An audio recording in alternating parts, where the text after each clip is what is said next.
If you enjoy these videos, please consider becoming a patron at patreon.com/demondahagen. Get early access, request videos, see patron exclusive videos, and join the Discord. If you're already a patron, thank you for the support. And please, feel free to leave a comment. YouTube likes it when people talk. Oh, and don't forget to like, subscribe, and hit the bell, and all that kind of thing. There, YouTube, I said it. Are you happy? What am I saying? You're never happy. Where was I? Oh yeah, welcome to Headcanon Fodder, a collection of musings, theories, and random stuff about media. This time, The Secret Nazi and Return of the Living Dead.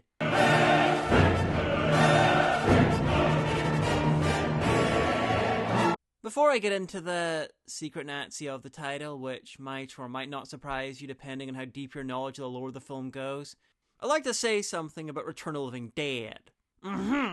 I hope you've already seen it. It's one of the great horror comedies. It's one of the best soundtracks in film history. It's one of the most quotable films of the 80s. Invented the zombies eat brains trope and has way more naked zombie Linnea Quigleys than most films. Nash is taking off her clothes again! So if you've never seen it, I suggest you do so as soon as possible. Your mind will thank you for it. Anyway, did you know there's a secret Nazi in Return of the Living Dead?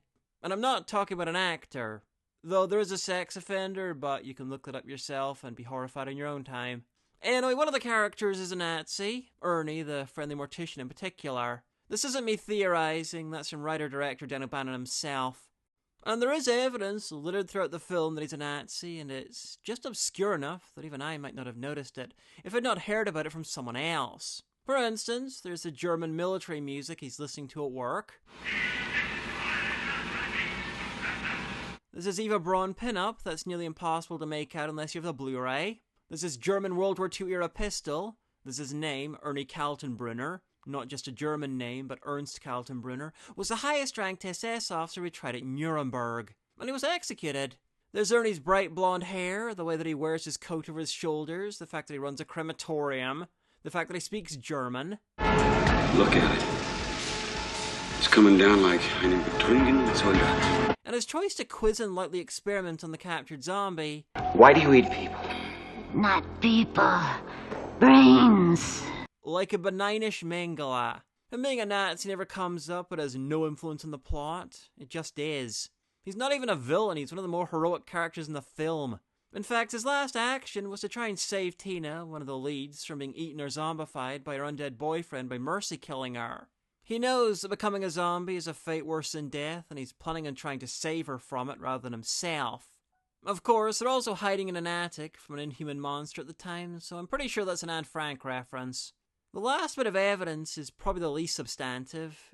Out of everyone in the film, Ernie has by far the most viscerally horrified reaction. Oh! Get it off! Get it off! Get it off! Get it off! Get it off! Get it off! Almost like he suddenly realized that his past might not be quite as buried as he thought. But then he instantly goes back to his in-control business mode, just like a trained soldier. Anyway, why did Dan O'Bannon do this?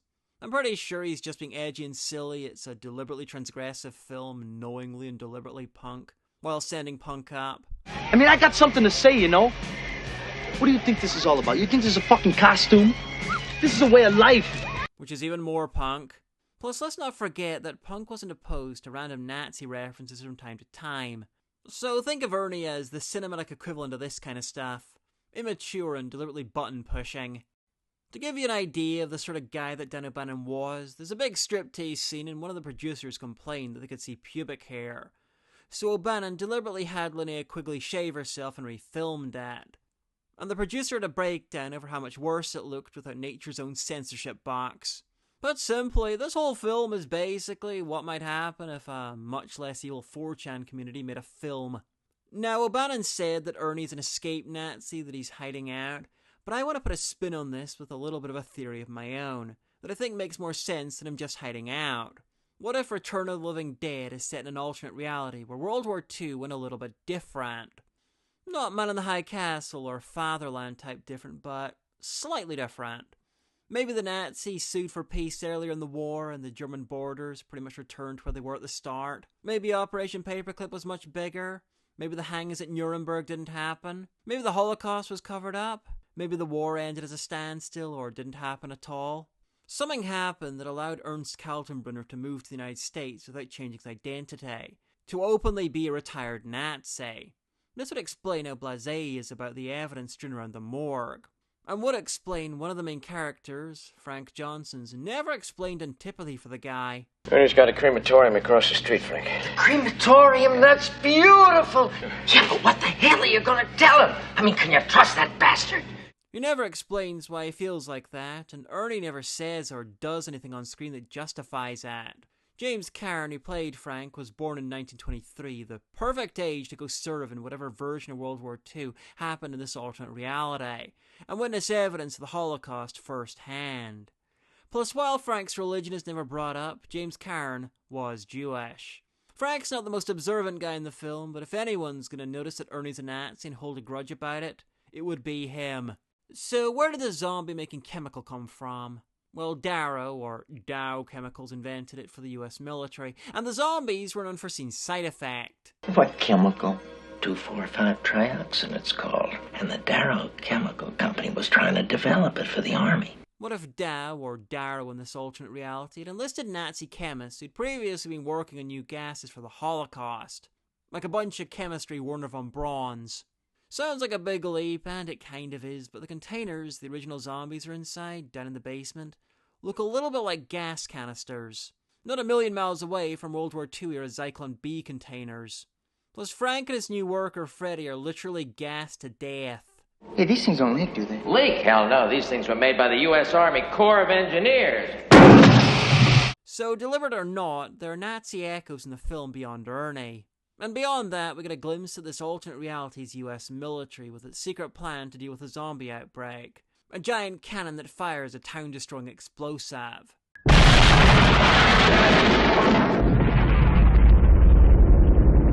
Looks to me like this is an alternate reality where the Manhattan Project never came to fruition, where no one ever managed to put all the explosive power into a single, easily droppable bomb. Giant cannons were a bit of a trope in sci-fi before the technological advancements of World War II, and the Nazis fielded the largest one ever used in combat, the Schwerer Gutav, which could destroy an entire fort with a single shot. And apparently they were working on an even larger one. So in a world where World War II goes somewhat differently, Nazis are more welcome in the USA, and the atom bomb is never developed, it makes sense that the US government would enlist ex-Nazis to help them create a larger and more destructive cannon. Maybe even one that could destroy an entire town. Anyway, that's my theory, not my most in-depth work, but for once I'm building an actual secret movie canon. So that's new. And just so you know, this doesn't work with the rest of the Return of the Living Dead films, but to be fair, most of the Return of the Living Dead films don't work with the other Return of the Living Dead films. Anyway, had you heard about Ernie being a Nazi? Have you any thoughts on how awesome Return of the Living Dead is?